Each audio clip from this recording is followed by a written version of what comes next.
Hello and welcome back, and today I'll be talking about 5 gift ideas for your favorite photographer. And some are going to be a little bit easier and harder for you to buy just based off of the amount of information that you know about the photographer, what they like to shoot, who they admire, or what camera they use even. But don't worry about that. I'll just start off with the basics and you choose from there. So for your favorite film photographer, why not keep it simple with just film? Or you could do a gift card to their favorite developing location, which will save them a lot of money going forward. So when it comes to your film choice, it's rather simple. Are they using 35mm or are they using 160 or medium format? Once you stay in the world of one or the other, you now have the option between Kodak, Fujifilm, and many others, but let's stay on Kodak because they have a lot of options and they're a very respectable brand overall. Once you know the difference between the 35 or the medium format that your photographer shoots with, just make sure that it's an ISO that they like.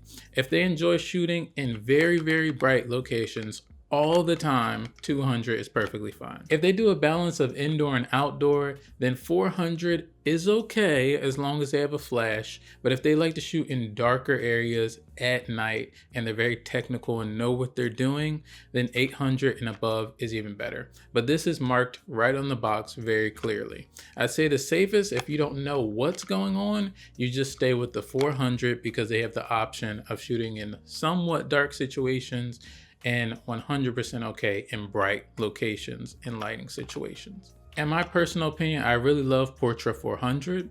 I also love Color Plus and then Ultra Max when it comes to 200s or whichever ones they offer. But Kodak is really safe. You'll be perfectly fine with that. So another easy gift for a photographer is photo books. And the reason I love these is because you can learn a lot from them and you can also be heavily inspired when finding different artists that you enjoy. If you have no idea what this photographer likes to shoot, or at least a book that they would be interested in, my suggestion would be just to Google the top photographers of all time and then write book after each one of the names. But if you don't want to do that, I have a few suggestions from books that I have that I really enjoy. This is The Americans by Robert Frank. It is his pictures over the 50s as a Swiss American, seeing the duality of certain things in black and white, the stories that he was told versus what he's actually seeing, and he kind of broke down America and took away that sheen that it had, honestly. This book here is Dane Arbus, also titled Dane Arbus, and this is about kind of freaks and geeks of America and the things that she found special. The Giant is in here, as you can see, the twins, which is also connected to The Shining, which I absolutely love. But it's kind of just a book about misfits, and some say that this was somewhat of a self-portrait of herself and the things that she found interesting. A really good book overall though. Vivian Myers, another self-titled book because it's a collection of her best work. She was a photographer in the 80s that didn't get any fame until her passing when everything was found. A lot of street photography, a lot of moments with children because she was a nanny, but it's a really great book as well. And I really enjoy it. A lot of the photo books that I've gotten so far have been great besides one. And then I have 2 other books here that are more on the educational side, taking photographers' experiences and talking about them in a very casual manner that is enjoyable. Photo no-nos is about things that people just won't take photos of. I won't take a photo of a tricycle. I won't take a photo of this because of one thing or another. While the photographer's playbook is all about tips and ways to exercise your photography skills overall, taking pictures of clouds and items that look like letters until you have an entire alphabet, or taking pictures of your friend's nude and clothed to see their different reactions. Very interesting book, both very fun. So what better to buy a photographer than a camera? This gets a little bit more personal and direct. So if you don't know a lot about your photographer or the things that they like, it gets a little bit harder here. But the thing that I would say is that I really enjoy point and shoot cameras. I really enjoy my Nikon because of its interchangeable lens, so much that it can do. if you want to buy someone their first camera ever and you want them to remember you forever, I would 100% ask you to buy them a D700. I think that this is a great camera to start off with. When it comes to buying them their first lens, I think it might be best to start off with this D700 because of the limitations it has, but the quality that it puts out and the things that it allows you to learn overall. And if you want to give them a focal length, meaning a lens that they will also enjoy, you might want to start with the 35 because it's wide enough for them to take in a lot of context, but it's not extremely wide where they feel lost, and it's not as narrow so they don't have to back up super far, and they can be very versatile when using that focal length of 35 millimeters. I imagine that this point and shoot camera would be best for someone who constantly has a camera on them.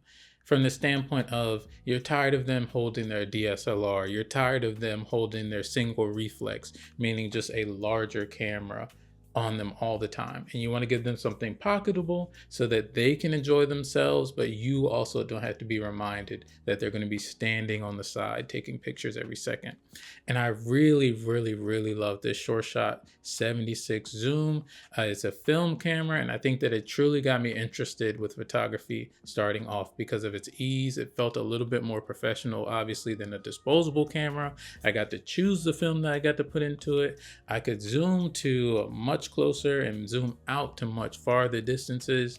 I think that this is an excellent camera to start off when it comes to a new camera as well, or a first time camera, excuse me, as well, because it's so easy to have around, and it has a flash too. And I don't have a digicam, but if I'm thinking about a teen or a teeny bopper, whatever you want to call them, I think that a digicam will be good too for the same purpose here, except for the fact that they don't have to use film. So they can just plug it straight back into their computer and get going again. A very easy starting point, a lot of fun, and you can capture tons of memories when it comes to these smaller cameras. At times, a photographer is not going to have the light needed in their scene and they'll need additional help. This is where the hot shoe flash comes in, as well as a strobe light. When it comes to both of these instruments, I really do enjoy them. But when it comes to my particular on-camera flash, I've had a bad rap with it. I honestly think that I went too cheap and I wanted to test it out for this Godox experience. But if I just bumped up to another model, I can 100% trust this brand, but not this particular flash. If you're rich, you can do Profoto and Elechrome.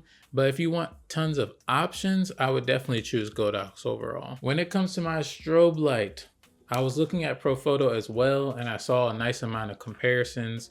And one that stood out to me was my Godox AD600 Pro.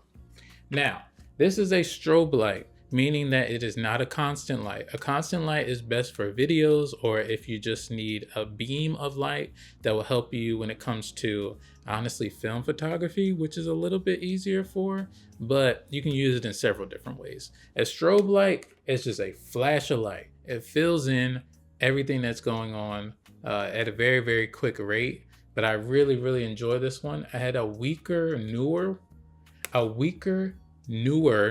that's the name of the brand, flash that I really didn't enjoy that much. Once I beefed up to this a few months ago, I've used it for a few different photo shoots that have made me really happy, paired with my D700 as well. Last but not least, I cannot show you it physically because it's holding my camera, a tripod. I think that a tripod is an excellent gift to a photographer who does not have one, because first off, they do not want to spend the money on it. It is not overly expensive, but when you have the option of spending $300 or $200 at a lower price point on a tripod versus a flash, a camera, film, accessories, there's so many things that they would rather cover first than that. So I would say a great option is a small rig tripod. And I really enjoy the one that I have. I think that it's a great addition to all my gadgets, and it's helped me with YouTube and photography, but it took me maybe 7 years. I could have used this over 7 years and never bought one, or not a quality one, excuse me. But it's helped out a lot since having it. And honorable mentions, I'd say, would have to be a hard drive, They have to store those videos, they have to store those images somewhere, and a hard drive is great and extremely simple. You're just choosing how much storage you want to have, basically. Camera straps. Peak Design has great camera straps, at least for interchanging and switching between quickly when it comes to one camera and another. And the last and final might be cache. Cache is really easy because you can use it anywhere and put it anywhere. It might not be the best under the tree, but it'll look great in a card. If you enjoyed this video, please remember to leave a like and subscribe.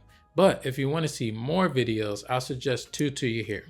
Here's a D700 video to show you how all of these things come together to make a great photo shoot. And my second video is going to be about the Mamiya RB67, my medium format film camera that's been giving me some trouble.